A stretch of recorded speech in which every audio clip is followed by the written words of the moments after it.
Esther अध्याय 1 अहश्वेरोश राजाच्या कारकिर्दीत पुढील वृत्त घडले.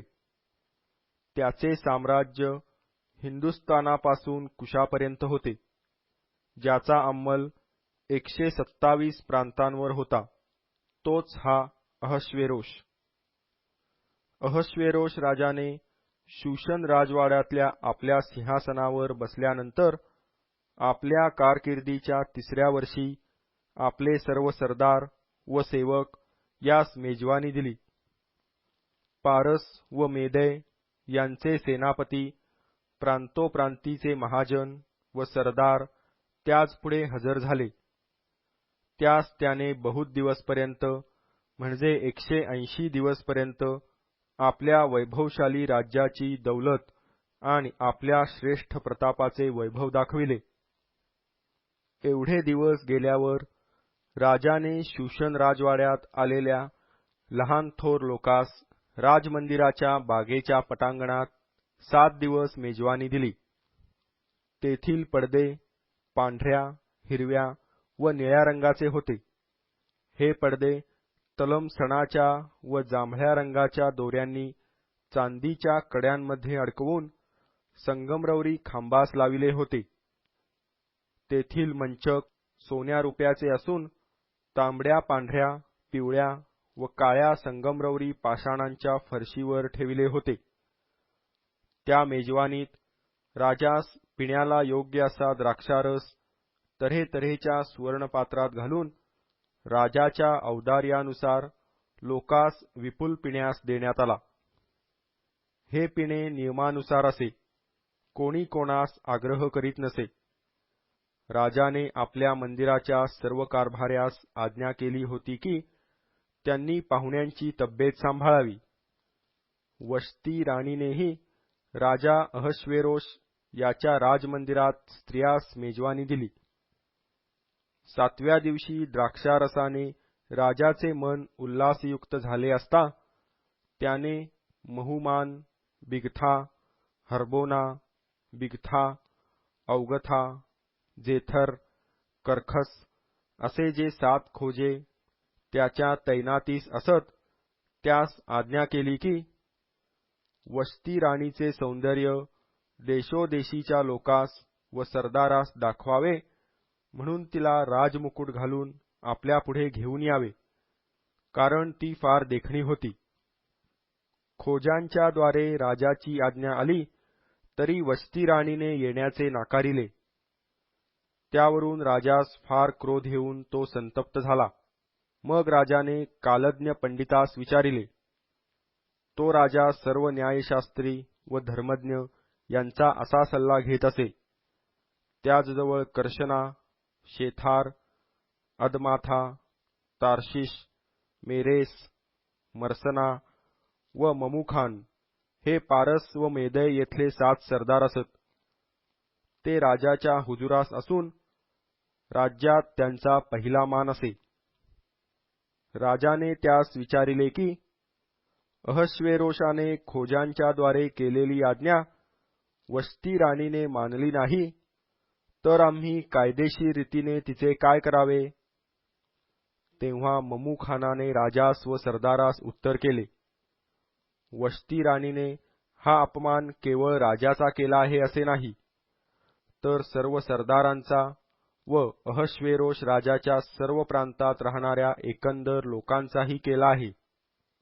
राणीच्या या कृत्याची खबर सर्व स्त्रियास लागेल आणि राजा अहश्वेरोश याने वशती राणीस आपल्या समोर येण्याची आज्ञा केली असूनही ती आली नाही असे त्यास कळेल, तेव्हा त्या आपापल्या पतीस तुच्छ मानू लागतील.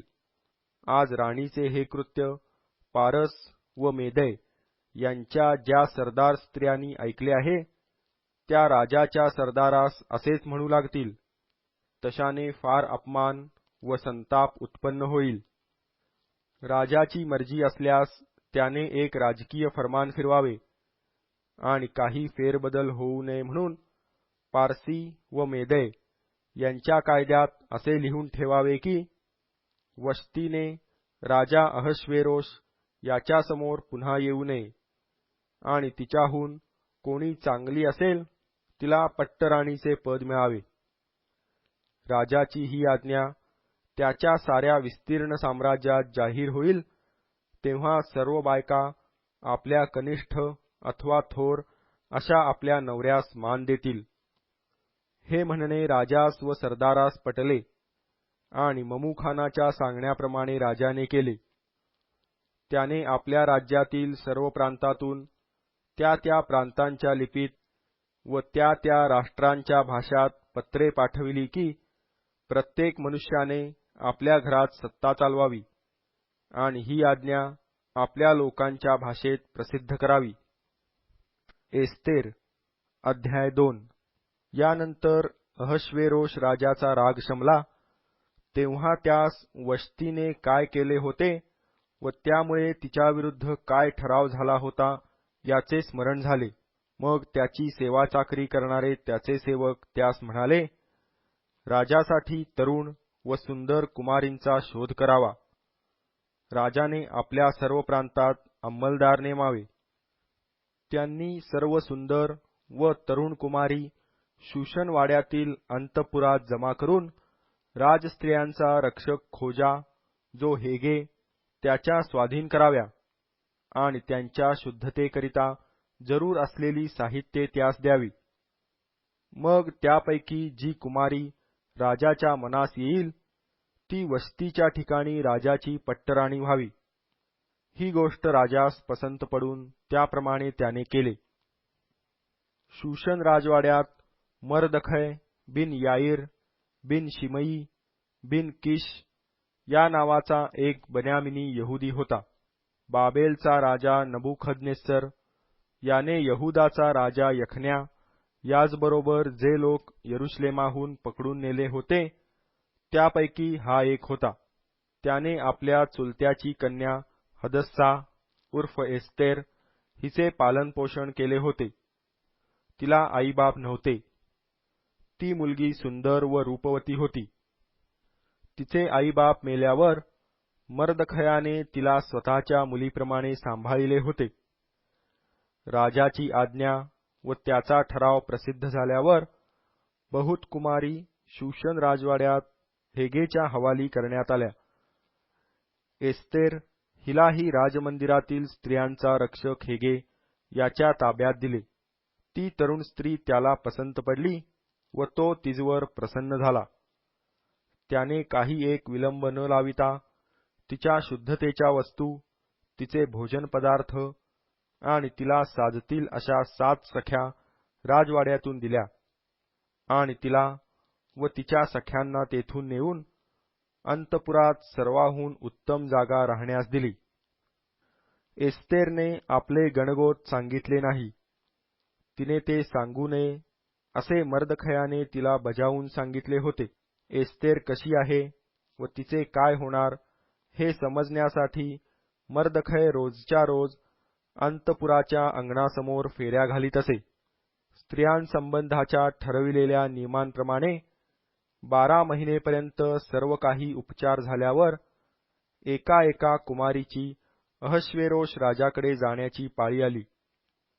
त्यांच्या शुद्धीकरणाची रीत म्हटली म्हणजे त्यास गंधरसाचे तेल 6 महिने व सुगंधी द्रव्य 6 महिने लावित असत. शिवाय इतर शुद्धतेच्या वस्तू त्यास लावित असत. कुमारीने राजाकडे जाण्याचा प्रकार असा: अंतपुरातून राजमंदिरात जाताना जे काही ती मागे ते तिला देण्यात येई.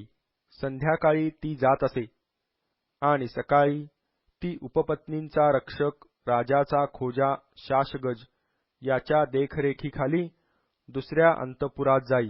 राजाने तिजवर प्रसन्न होऊन तिचे नाव घेऊन बोलाविल्या वाचून ती पुनरपी त्याजकडे जात नसे. मर्दखयाचा चुलता अबिहैल याची कन्या एस्तेर, जिला मर्दखयाने मुलगी म्हणून पाळिले होते, तिची राजापाशी जाण्याची पाळी आली. तेव्हा स्त्रियांचा रक्षक राजाचा खोजा हेगे याने जे तिला देण्याचे ठरविले होते त्याहून अधिक काही तिने मागितले नाही. ज्याने ज्याने एस्तेरला पाहिले त्या सर्वांची तिजवर कृपादृष्टी झाली. ही एस्तेर अहश्वेरोश राजाच्या कारकिर्दीच्या 7व्या वर्षी 10व्या महिन्यात म्हणजे तेबेत महिन्यात राजमंदिरी राजाकडे आली. राजाने एस्तेरवर इतर सर्व स्त्रियांहून अधिक प्रीती केली आणि वरकड सर्व कुमारींपेक्षा तिजवर त्याचा अनुग्रह व कृपादृष्टी विशेष झाली. त्याने तिच्या मस्तकी राजमुकुट घातला व वस्तीच्या जागी तिला राणी केले. मग राजाने सर्व सरदार व सेवक यास एस्तेरच्या निमित्ताने मोठी मेजवानी दिली. प्रांतोप्रांतीच्या लोकांचे कर माफ केले आणि आपल्या औदार्यास शोभणारी इनामे दिली. कुमारी दुसऱ्यांदा एकवट झाल्या तेव्हा मर्दखय राजद्वारी बसला होता. एवढा वेळ एस्तेरने आपले गणगोत सांगितले नव्हते. मर्दखयाने तिला तशीच आज्ञा केली होती. एस्तेरचे मर्दखयाच्या येथे संगोपन होत असता जशी ती त्याची आज्ञा मानी त्याचप्रमाणे तिने ह्या समयी त्याची आज्ञा मानिली. त्या दिवसात मर्दखय राजद्वारी बसत असे. तेव्हा राजाच्या द्वारपाळांपैकी त्याचे 2 खोजे बिगथान व तेरेश हे कोपायमान होऊन अहश्वेरोश राजावर हात टाकण्याची संधी पाहत होते. मर्दखयास ही गोष्ट कळली तेव्हा त्याने एस्तेर राणीस ती सांगितली आणि एस्तेरने मर्दखयाच्या नावाने राजास ती सांगितली. चौकशी झाल्यावर ती बातमी खरी ठरली तेव्हा त्या दोघांस झाडांवर फाशी दिले. हे वृत्त राजासमोर इतिहासाच्या ग्रंथात लिहून ठेवण्यात आले. एस्तेर अध्याय 3. या गोष्टी घडल्यावर अहश्वेरोश राजाने अगागी हमान बिन हम्मदाथा यास बढती देऊन उच्च पदास चढविले व त्याच्या बरोबरच्या सरदारांपेक्षा त्याचे आसन उंच केले. राजद्वारी असलेले राजाचे सर्व सेवक हमानासमोर वाकून त्यास मुजरा करीत असत, कारण त्याच्या बाबतीत राजाने अशीच आज्ञा केली होती. मर्दखय काही त्यास नमन अथवा मुजरा करीत नसे. तेव्हा राजद्वारातील राजसेवकांनी मर्दखयास विचारिले की तू राजाज्ञेचे का उल्लंघन करीतोस. ते रोज त्यास असे बोलत तरी त्याने त्यास जुमानिले नाही. तेव्हा मर्दखयाचे हे करणे चालेल किंवा नाही हे पाहण्याकरिता त्यांनी हमानाच्या कानी ही गोष्ट घातली. आपण यहुदी आहो असे त्याने त्यास सांगितले होते. मर्दखय आपणासमोर नमून मुजरा करीत नाही हे हमानाने पाहिले तेव्हा त्यास फार क्रोध आला. एकट्या मर्दखयावर हात टाकणे हे त्याला हलके वाटले, कारण मर्दखय कोणत्या जातीचा आहे हे त्यांनी हमानास सांगितले होते. त्यामुळे अहश्वेरोशाच्या अवघ्या साम्राज्यातील मर्दखयाचे लोक म्हणजे सर्व यहुदी लोक यांचा नायनाट करण्याचा बेत हमानाने केला. अहश्वेरोश राजाच्या कारकिर्दीच्या 12व्या वर्षी त्यांनी पहिल्या म्हणजे निसान महिन्यापासून हमानासमक्ष पूर चिठ्ठ्या टाकावयास लाविल्या.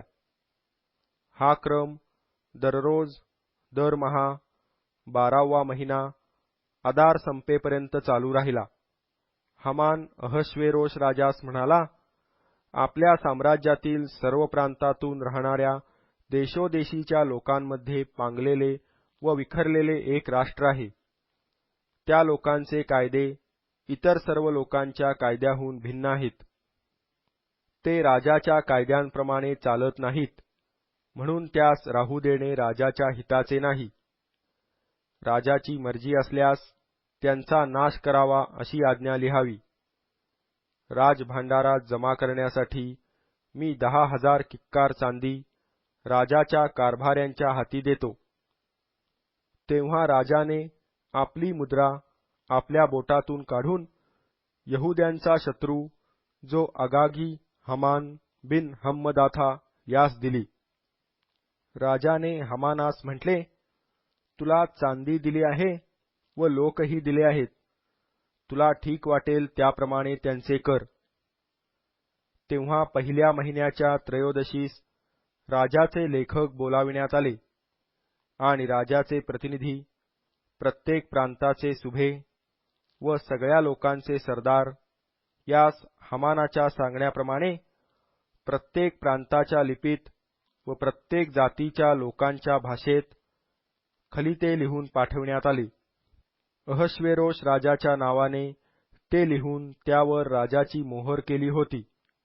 राजाच्या सर्व प्रांतातून जासुदांच्या हस्ते अशा आशयाची पत्रे पाठविण्यात आली की एकाच दिवशी म्हणजे 12व्या अदार महिन्याच्या त्रयोदशीस वृद्ध, तरुण, स्त्रिया, मुले अशा सर्व यहुदी लोकांचा विध्वंस, संहार व नायनाट करावा व त्यांची धनसंपत्ती लुटून घ्यावी.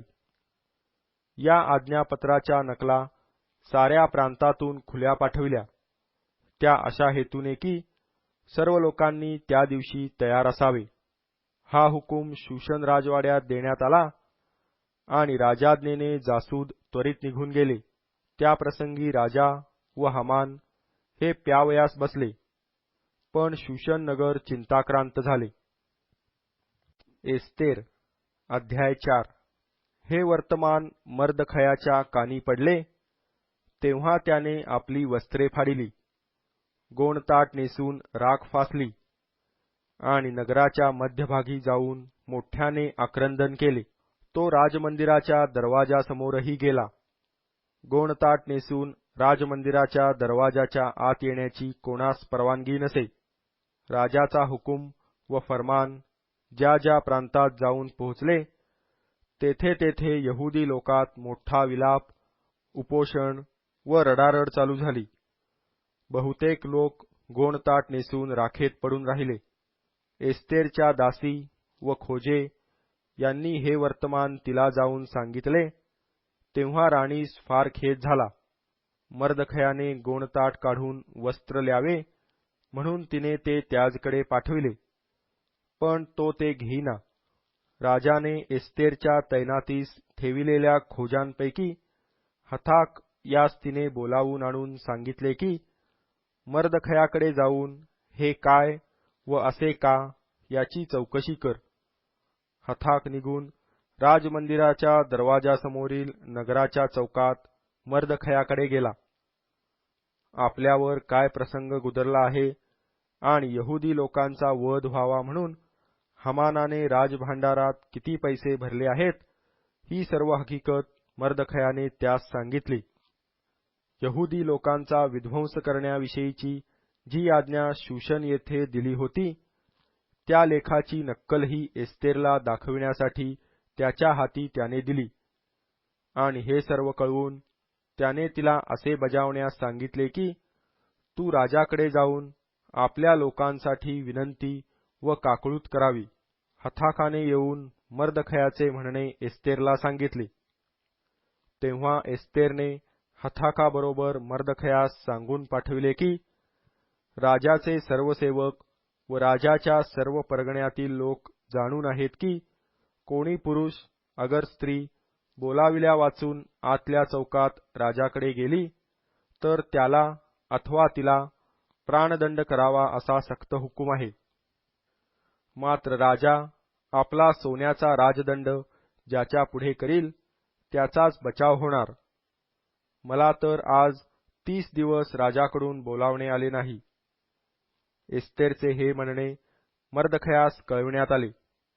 तेव्हा त्याने त्याच्या हस्ते एस्तेरला सांगून पाठविले की तू राजमंदिरात आहेस म्हणून तू यहुदी लोकातून वाचून राहशील असे तुझ्या मनास वाटू देऊ नको. तू या प्रसंगी गप्प राहिलीस तरी दुसऱ्या कोठूनही यहुद्यांची सुटका व उद्धार होईलच, पण मग तुझा व तुझ्या बापाच्या घराण्याचा नाश होईल. तुला या असल्याच प्रसंगासाठी राजपद प्राप्त झाले नसेल कशावरून?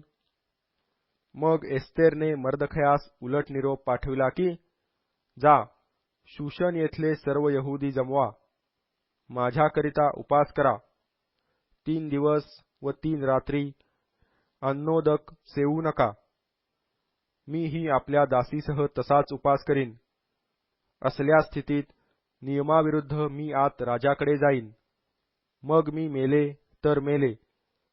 मर्दखयाने जाऊन एस्तेरच्या आज्ञेप्रमाणे सर्व काही केले.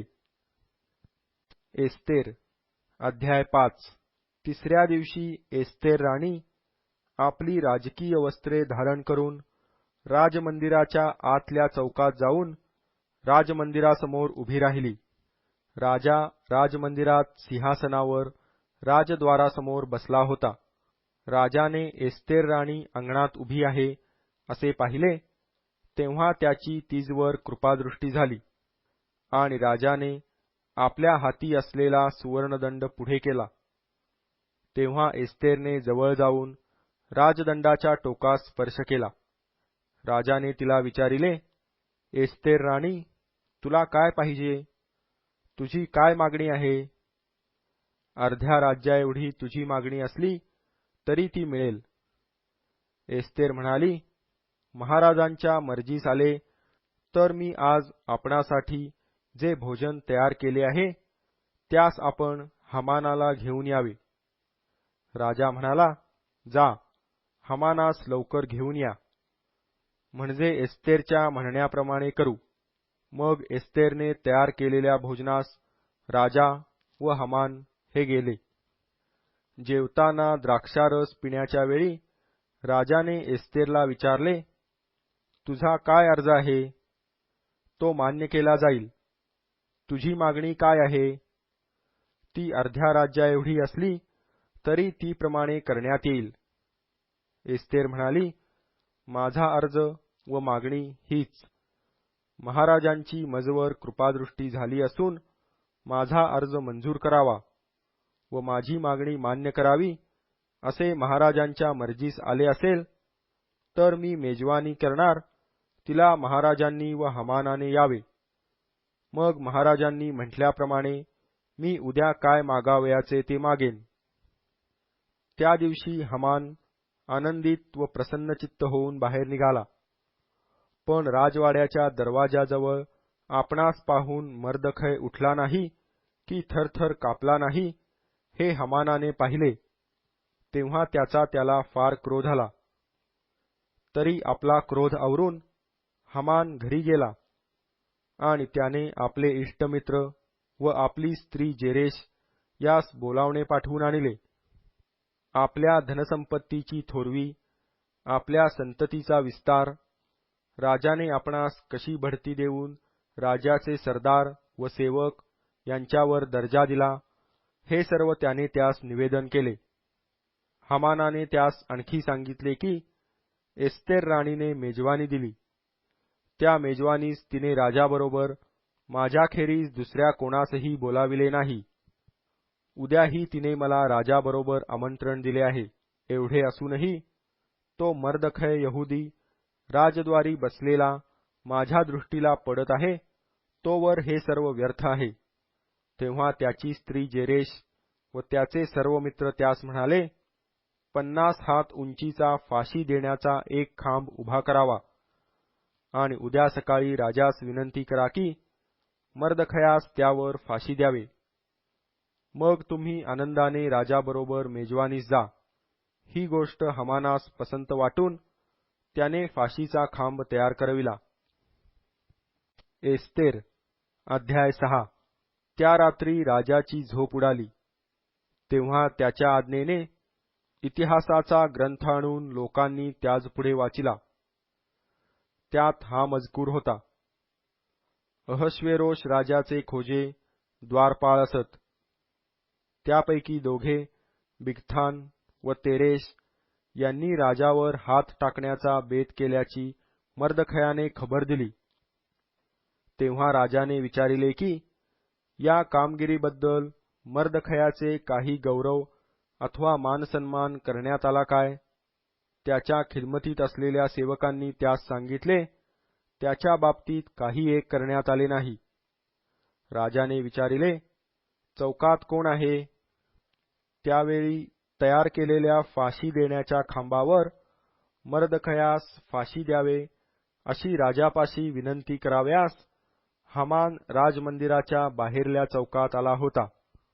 राजसेवकांनी राजास सांगितले, हामान चौकात उभे आहेत. राजा म्हणाला, त्याला आत बोलवा. हामान आत आल्यावर राजाने त्यास विचारिले, एखाद्या मनुष्याचा मानसन्मान करण्याचे राजाच्या मर्जीस आल्यास त्या माणसाची कशी काय संभावना करावी? हामान आपल्या मनात म्हणाला, मजहून दुसऱ्या कोणाची अधिक संभावना करण्याचे राजाच्या मर्जीस येणार? हामान राजास म्हणाला, एखाद्याचे गौरव करण्याचे महाराजांच्या मर्जीस आल्यास महाराज धारण करितात तो पोशाख आणवावा. त्याप्रमाणेच ज्या घोड्यावर महाराज स्वारी करितात तो व महाराजांच्या मस्तकी जो राजमुकुट ठेवितात तो आणवावा. मग तो पोशाख व घोडा महाराजांच्या कोणा एका मोठ्या सरदाराच्या हाती देऊन महाराज ज्याचे गौरव करू इच्छितात त्यास त्याने तो पोशाख लेववावा. त्या घोड्यावर बसवून नगराच्या रस्त्यातून त्याची मिरवणूक काढावी आणि त्याच्यापुढे ललकारावे की, राजेसाहेब ज्याचे गौरव करू इच्छितात त्याची संभावना या प्रकारे होते. राजा हामानास म्हणाला, त्वरा करून हा पोशाख व हा घोडा घे आणि राजद्वारी मर्दखय बसला आहे त्याची संभावना तुझ्या म्हणण्याप्रमाणे कर. तू बोललास तसे करण्यात काही एक अंतर होऊ नये. हामानाने तो पोशाख व तो घोडा घेऊन मर्दखयास सजविले आणि शहराच्या रस्त्यातून त्यास मिरवून त्याच्यापुढे ललकारिले की, राजेसाहेब ज्याचे गौरव करू इच्छितात त्याची या प्रकारे संभावना होईल. मर्दखय परत राजद्वारी आला आणि हामान विलाप करीत व आपले मस्तक झाकून घेऊन लगबगीने आपल्या घरी गेला. मग हामानाने आपली स्त्री जेरेश व आपले सर्व मित्र यास आपल्यावर आलेला प्रसंग विदित केला. तेव्हा त्याचे बुद्धिमान मित्र व त्याची बायको ही त्यास म्हणाली, या मर्दखयापुढे तुमचा अधःपात होऊ लागला आहे. तो जर यहुदी वंशातला असला तर तुमचे वर्चस्व व्हावयाचे नाही. त्याच्यापुढे तुमचा अधःपात होणार. ती त्याच्याशी बोलत आहेत तोच राजाचे खोजे आले आणि एस्तेर राणीने तयार केलेल्या मेजवानीस ते हामानास लगबगीने घेऊन गेले. एस्तेर अध्याय 7. ठरल्याप्रमाणे राजा व हामान एस्तेर राणीच्या मेजवानीस गेले. दुसऱ्या दिवशी भोजनसमयी द्राक्षारस पिण्याचे वेळी राजाने एस्तेरला पुन्हा विचारिले, एस्तेर राणी, तुझा काय अर्ज आहे? तो मान्य करण्यात येईल. तुझी मागणी काय आहे? ती अर्ध्या राज्याएवढी असली तरी ती प्रमाणे करण्यात येईल. मग एस्तेर राणी म्हणाली, महाराज, मजवर आपली कृपादृष्टी झाली असून आपल्या मर्जीस आल्यास मला व माझ्या लोकास प्राणदान द्यावे हाच माझा अर्ज व विनंती आहे. माझा व माझ्या लोकांचा विध्वंस, संहार व नायनाट व्हावा या हेतूने आमची विक्री होऊन चुकली आहे. आम्ही केवळ दासदासी व्हावे या हेतूने आमची विक्री झाली असती तर मी गप्प राहिले असते. तरी त्या स्थितीतही त्या वैऱ्याला राजाच्या नुकसानीची भरपाई करता आली नसती. अहश्वेरोश राजाने एस्तेर राणीस विचारिले, असे करण्याचा हिय्या करणारा कोण व तो कोठे आहे? एस्तेर म्हणाली, हा विरोधी व हा शत्रू कोण म्हणून पुसाल तर हा दुष्ट हमानच. हे ऐकून राजा व राणी यांच्यापुढे हमान घाबरला. तेव्हा राजा क्रोधाविष्ट होऊन भोजनावरून उठला व राजमंदिराच्या बागेत गेला. तेव्हा मला प्राणदान द्या अशी विनवणी करीत हमान एस्तेर राणीपुढे उभा राहिला. कारण राजाने आपले वाईट करण्याचे ठरविले आहे हे त्याला समजून चुकले. मग राजा मंदिराच्या बागेतून त्या भोजनाच्या जागी परत आला असता एस्तेराच्या मंचकावर हमानास ओठंगलेले त्याने पाहिले. तेव्हा राजा म्हणाला, या घरात आणि माझ्यासमोर हा राणीवर जबरीही करू पाहतो काय? राजाच्या तोंडून हे शब्द निघताच सेवकांनी जाऊन हमानाचे तोंड झाकिले. राजाच्या तैनातीस असलेल्या खोजांपैकी हर्बोना नावाचा एक खोजा म्हणाला, पहा, हामानाच्या येथे 50 हात उंचीचा एक फाशी देण्याचा खांब उभा केलेला आहे. ज्या मर्दखयाने राजाच्या हिताची खबर दिली त्याला टांगण्यासाठी हामानाने तो उभा केला आहे. राजाने म्हटले, त्याच खांबावर यास फाशी द्या. तेव्हा जो खांब मर्दखयासाठी हामानाने तयार केला होता त्यावर त्यालाच फाशी दिले. तेव्हा राजाच्या क्रोधाचे शमन झाले. एस्तेर अध्याय 8. त्याच दिवशी अहश्वेरोश राजाने यहुद्यांचा वैरी हमान याचे घरदार एस्तेर राणीस दिले. मर्दखयही राजाकडे आला, कारण त्याचे एस्तेरशी काय नाते होते ते तिने राजास सांगितले होते. हामानाकडून घेतलेली मुद्रा राजाने काढून मर्दखयास दिली. एस्तेरने मर्दखयास हामानाच्या घराचा कारभारी नेमले. मग एस्तेरने पुन्हा राजाचे आर्जव केले. ती त्याच्या पाया पडली आणि रडून त्याची मोठी काकळूत करून तिने म्हटले, यहुद्यांचा नायनाट करण्याविषयी हामान अगागी याने केलेली अनर्थावह योजना रद्द करण्यात यावी. तेव्हा राजाने एस्तेरपुढे आपला सोनेरी राजदंड केला आणि एस्तेर उठून राजापुढे उभी राहिली. ती म्हणाली, महाराजांच्या मर्जीस आल्यास, मजवर त्यांची कृपादृष्टी झाली असल्यास, त्यास योग्य दिसल्यास व मी त्यांच्या आवडीची असल्यास, महाराजांच्या सर्व प्रांतात जे यहुदी आहेत त्यांचा नायनाट करण्याविषयी अगागी हमान बिन हम्मदाथा याने जी पत्रे लिहून पाठविली आहेत ती रद्द व्हावी असे फर्मान पाठविण्यात यावे. माझ्या लोकांवर जो अनर्थ ओढवेल तो मी कसा पाहू? माझ्या गोत्राचा नाश होईल तो मी डोळ्यांनी कसा पाहू? मग अहश्वेरोश राजा एस्तेर राणीस व मर्दखय यहुद्यास म्हणाला, हामानाने यहुद्यांवर हात टाकिला म्हणून त्याचे घरदार मी एस्तेरला दिले व त्याला फाशी दिले.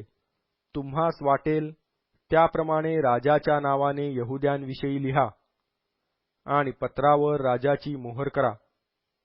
राजाच्या नावाने लिहिलेले लेख व त्यावर झालेली राजाची मोहर कोणालाही रद्द करता यावयाची नाही. त्या समयी शिवान महिन्याच्या म्हणजे 3ऱ्या महिन्याच्या 23व्या दिवशी राजाच्या लेखकास बोलावण्यात आले आणि मर्दखयाच्या सांगण्याप्रमाणे इस्रायलाच्या अधिपतीस आणि हिंदुस्थानापासून कुश देशापर्यंतच्या 127 परगण्यांचे अधिपती व सरदार यास प्रत्येक प्रांताच्या लिपीत व निरनिराळ्या लोकांच्या भाषात आणि यहुद्यास त्यांच्या लिपीत व भाषेत खलिते पाठविण्यात आले. मर्दखयाने अहश्वेरोश राजाच्या नावाने पत्रे लिहून त्यावर राजाची मोहर करून ती वेगवान सरकारी घोडे, खेचरे व सांडणी यांच्या स्वारांबरोबर डाकेने रवाना केली. त्या पत्रात सर्व नगरांच्या यहुद्यास परवानगी दिली होती की तुम्ही एकवट होऊन आपल्या प्राणांचे संरक्षण करण्यास उभे राहावे आणि ज्या ज्या प्रांतातील लोक जबरदस्त होऊन तुम्हास, तुमच्या स्त्रियास व तुमच्या मुलाबाळास उपद्रव देऊ पाहतील त्यांचा विध्वंस, संहार व नायनाट करावा व त्यांची धनसंपत्ती लुटावी. हे सर्व एकाच दिवशी 12व्या म्हणजे अदार महिन्याच्या त्रयोदशीस अहश्वेरोश राजाच्या सर्व प्रांतात करण्यात यावे. फर्मानाची नक्कल प्रत्येक प्रांतात प्रसिद्ध व्हावी आणि त्या दिवशी आपल्या शत्रूंचे उसने फेडण्यास सर्व यहुद्यांनी तयार व्हावे असे सर्व लोकांस जाहीर करण्यात आले. डाकेच्या स्वारांनी सरकारी वेगवान घोड्यांवर स्वार होऊन राजाज्ञेप्रमाणे त्वरेने दौड केली. हा हुकूम शूशन राजवाड्यातून सोडण्यात आला. मग मर्दखय निळ्या पांढऱ्या रंगाची राजकीय वस्त्रे लेवून, डोक्यावर सोन्याचा मोठा मुकुट ठेवून व तलमसणाचा व जांभळ्या रंगाचा झगा घालून राजासमोरून निघाला. तेव्हा शूशन नगराचे लोक आनंदाने जयघोष करू लागले. आणि यहुदी लोकास उल्हास, आनंद व मान ही प्राप्त झाली. ज्या प्रांतात व ज्या नगरात राजाची आज्ञा व फर्मान जाऊन पोहोचले, तेथल्या यहुद्यास मोठा हर्ष झाला आणि त्यांनी भोजन समारंभ करून तो मंगल दिन म्हणून पाळिला. आणि त्या देशचे पुष्कळ लोक यहुदी झाले, कारण त्यास यहुद्यांचा मोठा धाक बसला. एस्तेर अध्याय 9. अदार जो 12वा महिना, त्याच्या त्रयोदशीस राजाची आज्ञा व फर्मान अंमलात येऊन यहुदी लोकांवर वरचढ होण्याचा आशेचा दिवस समीप आला. तो सर्व उलट होऊन यहुदी लोक आपल्या वैऱ्यांवर वरचढ झाले. आपणास उपद्रव करू पाहणाऱ्या वैऱ्यास हात दाखवावा म्हणून अहश्वेरोश राजाच्या सर्व प्रांतातील यहुदी लोक आपापल्या गावी एकवट झाले.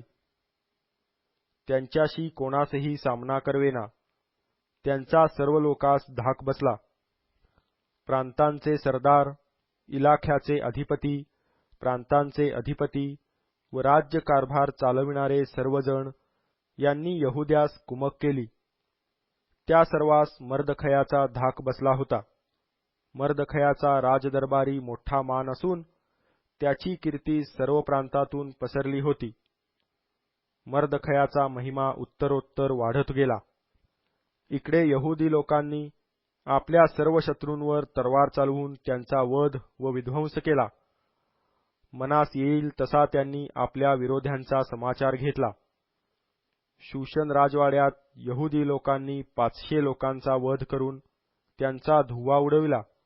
पर्शनदाथा, दल्फोन, अस्पाथा, पोराथा, अदल्या, अरिदाथा, परमश्ता, अरिसई, अरिदय व वैजाथा हे यहुद्यांचा वैरी हमान बिन हम्मदाथा याचे 10 पुत्र त्यांनी ठार केले, पण लुटीस त्यांनी हात लाविला नाही. त्या दिवशी शूशन राजवाड्यात ज्यांचा वध झाला त्यांची यादी राजाकडे आणली. तेव्हा राजा एस्तेर राणीस म्हणाला, यहुद्यांनी शूशन राजवाड्यातले 500 पुरुष व हमानाचे 10 पुत्र मारून त्यांचा फडशा उडविला आहे. मग राज्याच्या इतर प्रांतात त्यांनी काय केले असेल ते कोणास ठाऊक. आता आणखी तुझा काही अर्ज आहे काय, तो मंजूर होईल. आणखी काही मागणे आहे काय, त्याप्रमाणे करण्यात येईल. एस्तेर म्हणाली, राजाची मर्जी असल्यास आजच्या हुकुमाप्रमाणे उद्याही करण्यास शूशन येथील यहुद्यास मुभा असावी आणि हमानाच्या 10 पुत्रास फाशी देण्याच्या खांबावर लटकवावे. त्याप्रमाणे करण्याची राजाज्ञा झाली. शूशन येथून फर्मान निघाले व लोकांनी हमानाच्या 10 पुत्रास फासावर लटकाविले. शूशन येथील यहुद्यांनी अदार महिन्याच्या चतुर्दशीसही एकवट होऊन शूशन येथील 300 पुरुष मारिले, पण त्यांनी लुटीस हात लाविला नाही. राज्यातील निरनिराळे यहुदी एकवट होऊन आपला प्राण बचावण्यास उभे राहिले. त्यांनी आपल्या वैऱ्यांपैकी 75,000 लोकांचा संहार केला व ते वैऱ्यांपासून विसावा पावले, पण त्यांनी लुटीस हात लाविला नाही. अदार महिन्याच्या त्रयोदशीस हे घडले. त्यांनी चतुर्दशीस विश्रांती घेऊन तो दिवस मेजवानीचा व आनंदोत्सवाचा ठरविला. पण शूशन येथले यहुदी 13वा व 14वा अशा 2 दिवशी एकवट झाले आणि 15व्या दिवशी त्यांनी विश्रांती घेऊन तो दिवस मेजवानीचा व आनंदोत्सवाचा ठरविला. यास्तव गावकूस नसलेल्या गावात राहणारे गावढेकरी यहुदी अदार महिन्याची चतुर्दशी, आनंदोत्सवाचा मंगल दिन, एकमेकास भेटीची ताटे पाठविण्याचा दिवस ठरवून पाळतात. मग मर्दखयाने हे सर्व वृत्त लिहून काढिले आणि अहश्वेरोश राजाच्या दूरच्या व जवळच्या सर्व प्रांतातील यहुदी लोकास पत्रे पाठवून येणेप्रमाणे फर्माविले. अदार महिन्याचा 14वा व 15वा हे दिवस वर्षोवर्षी पाळीत जावे. या दिवशी यहुद्यास आपल्या शत्रूपासून विसावा प्राप्त झाला. या महिन्यात दुःख जाऊन आनंद झाला आणि शोक जाऊन शुभदिन प्राप्त झाला, म्हणून तो पाळावा. हे दिवस आनंदोत्सव करण्यात, एकमेकास भेटीची ताटे पाठविण्यात व गोरगरिबास दानधर्म करण्यात घालवावे. यहुदी लोकांनी आरंभ केला होता त्याप्रमाणे व मर्दखयाने त्यास लिहून पाठविले होते त्याप्रमाणे यहुद्यांनी संप्रदाय चालू करण्याचे कबूल केले. सर्व यहुद्यांचा विरोधी अगागी हमान बिन हम्मदाथा याने यहुद्यांचा विध्वंस करण्याचा संकल्प केला असून त्यांचा पूर्णपणे नायनाट करण्यासाठी त्याने पूर म्हणजे चिठ्ठ्या टाकल्या होत्या. पण राजाच्या लक्षात हे प्रकरण येऊन त्याने लेखी हुकूम केला. यावरून हामानाने जे कपट कारस्थान यहुदी लोकांविरुद्ध योजले होते ते त्याच्याच माथी उलटले आणि तो व त्याचे पुत्र फाशीच्या खांबावर टांगण्यात आले. यास्तव पूर या शब्दावरून त्या दिवसास पुरीम हे नाव पडले. या पत्रातील मजकुरावरून आणि त्यांनी स्वतः याबाबतीत जे पाहिले होते आणि त्याचवर जे बेतले होते त्यावरूनही यहुदी लोकांनी आपणासाठी, आपल्या वंशजांसाठी व जे त्यास सामील झाले होते त्यांच्यासाठी असा आढळ नियम व प्रतिज्ञा केली की त्या लेखानुसार वर्षोवर्षी नियमित काळी हे 2 दिवस पाळावे आणि पिढ्यानपिढ्या प्रत्येक कुटुंबात, प्रत्येक प्रांतात व प्रत्येक गावात या दिवसांचे स्मरण करून ते पाळण्यात यावेत. या पुरीम सणाचे दिवस पाळण्यास यहुदी लोकांनी चुकू नये. त्यांचे स्मरण आमच्या वंशजातून कधीही नाहीसे होऊ नये. या दुसऱ्या पत्रानुसार पुरीम पाळण्याचे मंजूर व्हावे म्हणून अबीहैलाची कन्या एस्तेर राणी हिने आणि मर्दखय यहुदी याने आपल्या अधिकाराने फरमान लिहिले. त्याच्या नकला मर्दखयाने अहश्वेरोश राजाच्या 127 प्रांतातल्या सर्व यहुद्यास लिहून पाठविल्या. त्यात शांतिप्रद सत्यवचने होती. ह्या पत्राचा आशय असा होता की पुरीमाच्या नेमलेल्या समयी मर्दखय व एस्तेर राणी यांच्या आज्ञेप्रमाणे आणि यहुदी लोकांनी स्वतःसाठी व आपल्या वंशजांसाठी केलेल्या ठरावाप्रमाणे उपवास व विलाप करण्यात यावा. पुरीमाच्या संबंधाचा नियम एस्तेरच्या आज्ञेने मुकरर झाला आणि हे ग्रंथात लिहून ठेवले. एस्तेर अध्याय 10. अहश्वेरोश राजाने देशावर व समुद्रालगतच्या बेटावर खंडणी बसविली. त्याच्या सामर्थ्याच्या व पराक्रमाच्या कृत्यांची आणि मर्दखयास राजाने महतीस चढविल्याची साध्यंत हकीकत मेदी व पारसी यांच्या इतिहासाच्या ग्रंथात लिहिली आहे, नाही काय? मर्दखय यहुदी याचा दर्जा अहश्वेरोश राजाच्या खालोखाल होता. यहुदी लोकांमध्ये तो फार थोर होता. त्याच्या बांधव समुदायात त्याची मोठी मान्यता असे. तो आपल्या लोकांचे कल्याण करण्यास झटे व आपल्या सर्व लोकांचे कुशल कसे होईल याकडे त्याचे लक्ष असे.